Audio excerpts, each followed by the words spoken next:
नमस्कार दोस्तों, स्वागत है आपका JBN एजुकेशन के इस बेहद महत्वपूर्ण और इंटरनेशनल अपडेट से भरपूर वीडियो में।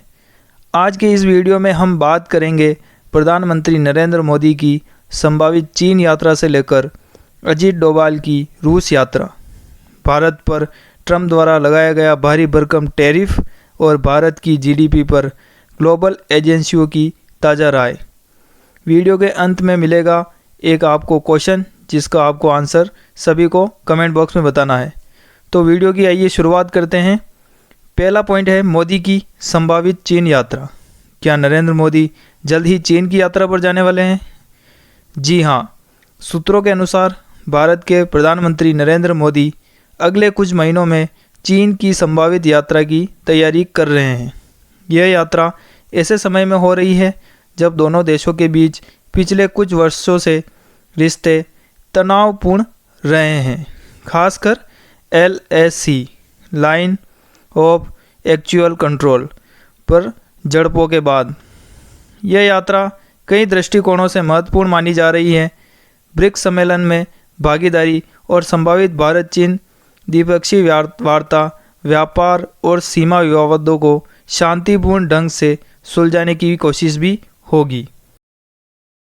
भारत का रणनीतिक उद्देश्य चीन के प्रभाव को सीमित करना और वैश्विक मंच पर संतुलन बनाए रखना होगा। विश्लेषकों की माने तो यह यात्रा कूटनीतिक दृष्टिकोण से बेहद संवेदनशील होगी।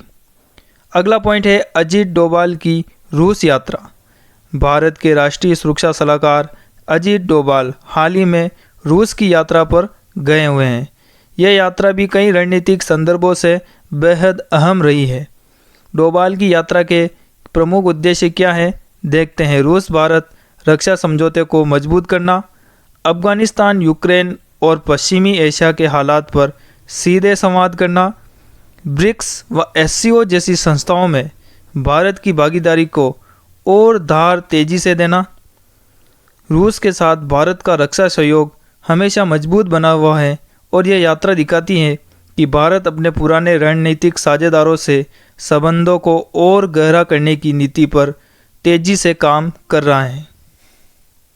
पॉइंट नंबर 3, ट्रंप का भारत पर 50% टैरिफ लगाना। अमेरिका ने डोनाल्ड ट्रंप के हालिया बयान में हलचल मचा दी है। उन्होंने दोबारा राष्ट्रपति बनने पर भारत से आयात होने वाले उत्पादों पर 25% टैरिफ लगाया था और अतिरिक्त 25% टैरिफ लगाकर 50% तक टैरिफ लगाने की बात कही है। ट्रंप का तर्क है, भारत हमें टैरिफ लगाकर नुकसान पहुंचाता है, अब हमें भी जवाब देना चाहिए। लेकिन यह सरासर झूठ है। भारत पर इसका क्या असर होगा? भारत के टेक्सटाइल, ऑटो, स्टील और केमिकल एक्सपोर्ट प्रभावित हो सकते हैं। IT सेवाओं और फार्मा सेक्टर को भी अमेरिका में बाधाएं आ सकती है। भारत को यूरोप, मध्य एशिया, अफ्रीका के नए बाजार तलाशने पड़ सकते हैं। ये संकेत हैं कि अगर ट्रंप फिर से सत्ता में आते हैं तो भारत अमेरिका व्यापार संबंधों में टकराव की संभावनाएं और भी बढ़ सकती हैं। अगला पॉइंट है भारत की GDP पर ग्रोथ पर एजेंसियों की राय। हाल ही में IMF, वर्ल्ड बैंक और फिंच जैसी एजेंसियों ने भारत की GDP को लेकर सकारात्मक अपडेट दिए हैं। IMF का मानना है भारत 2025 में 7.2% की विकास दर के साथ सबसे तेज़ी से बढ़ती बड़ी अर्थव्यवस्था होगी।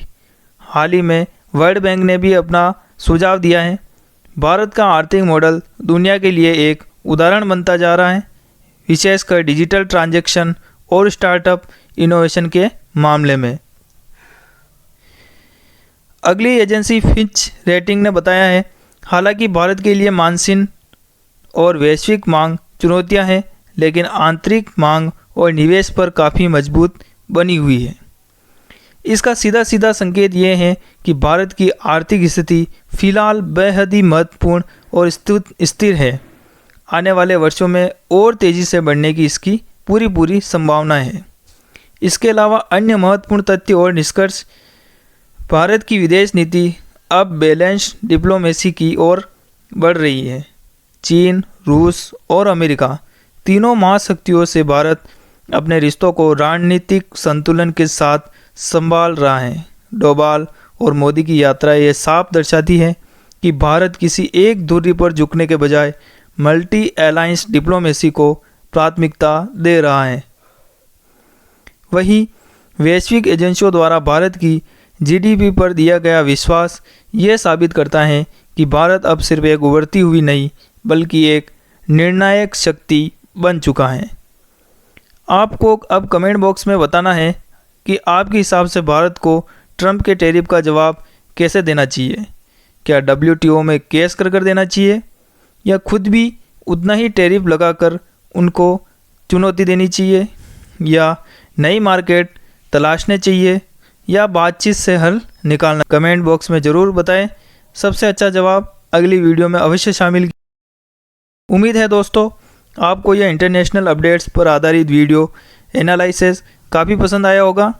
यदि आपको यह हमारा छोटा प्रयास अच्छा लगा हो तो वीडियो को लाइक करें, JBN एजुकेशन चैनल को सब्सक्राइब कर लें, अपने दोस्तों के साथ ज़रूर शेयर करें। ऐसे ही एक्सप्लेन वाली वीडियो के लिए हमेशा जुड़े रहिए JBN एजुकेशन के साथ। धन्यवाद दोस्तों। जय हिंद, जय भारत, वंदे मातरम।